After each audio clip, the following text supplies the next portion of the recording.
There's been quite a lot of new data over the last year for diffuse large B-cell lymphoma, and I like to think about what can change practice now and what possibly in the near future, and what is a hope for the further future in terms of change. And really, probably what's changed practice now is, I think many more of us are using bone prophylaxis for our patients. We know that our patients receive high doses of steroids. We know from previous audit data that there is a high rate of fracture risk, up to about 12%. But there was some data, a randomized study at ASH, using bone prophylaxis showing that it actually improved bone mineral density. So the end point wasn't fracture, so we don't know for certain that it's going to be of benefit. But I think it makes sense that actually, if we recognize that some patients are higher risk, if we can give them bone prophylaxis, as we do in many other forms of medicine, that we should be introducing. So in terms of what's changing practice now, that is certainly one area. And then another area where we have new data where I think that it has changed practice now is CNS prophylaxis, because we know that some patients are higher risk than others, and we also know that if patients relapse in their CNS, the outcomes are devastating. You know, the outcomes for secondary CNS lymphoma are very poor, unfortunately. And so we have newer data. So retrospective international data set of over 2,300 high-risk patients, looking at these patients and comparing whether IV methotrexate was better than IT methotrexate or no methotrexate at all. And the conclusion from that study was that actually giving that intravenous methotrexate didn't reduce relapse risk. But I think that we are all very cautious about how we interpret this excellent data set, because actually there were only about 400 patients who were high risk who'd had the IV methotrexate. Many patients only got one dose of IV methotrexate, or it wasn't clear how many doses they had and at what dose intensity.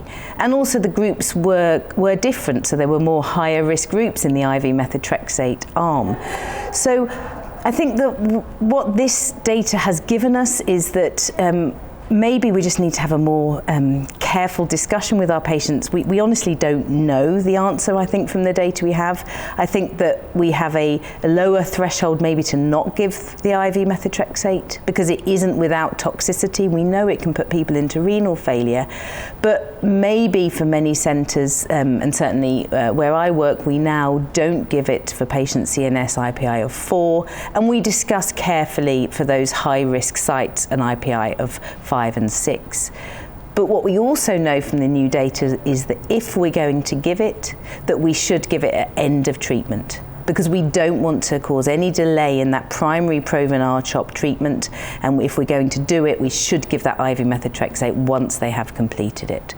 So I think that these are two areas where we probably have changed, or at least discussed change within our own centres, our current management for diffuse large B-cell.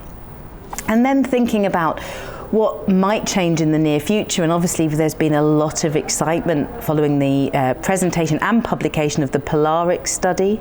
So the POLARIC study, you know, an excellent randomized, double-blind, placebo-controlled phase 3 trial with good numbers of patients receiving Polatuzumab R-CHP versus standard of care R-CHOP. And there is a progression-free survival benefit in the patients who had Polatuzumab, and as yet there hasn't been an overall survival benefit shown. And I think that this again is leading to a lot of discussions amongst UK clinicians. If this is approved by NICE, would it be something that we would want to use for our patients? And we definitely want to be discussing this in our BSH special interest group meeting for this. Because we know that when a patient with high-grade lymphoma relapses, their treatment pathway is intense. If they're fit enough, they have to have high-dose intensive chemotherapy plus an autologous stem cell transplant. So we want to try and avoid those relapses, and these data show us that there is a reduction in relapse events. But we have to think about the health economic benefit for our whole NHS as to whether that PFS benefit alone of about 6.5% is enough for us to change UK practice.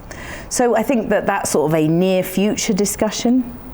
And then finally, you know, what about further to the future? And for me, I think it's understanding, trying to pick out those high-risk patients up front, and maybe using a response adaptive approach once we understand the biology better, and then understand their response. So for example, you know, CAR-T frontline, the ZUMA-12 study, you know, picked out what we think are the highest risk patients up front, and then had an interim PET scan. Many of them were Adovil 5, so high-risk patients, and then introducing CAR-T with much better outcome than we would think. Now, this is early phase data in a clinical trial setting, but you know, this is exciting. And the other thing that was interesting with that is that actually the CAR-T product looked to be superior. So if we can take off those T cells earlier, it makes sense that there may be less T cell exhaustion. They may be more effective. So I think that, you know, the future in terms of what else we could add in a frontline setting, who else we can identify as high-risk patients, you know, what about bispecifics? Can we pick out the high-risk patients who could benefit from this or other antibody therapy frontline?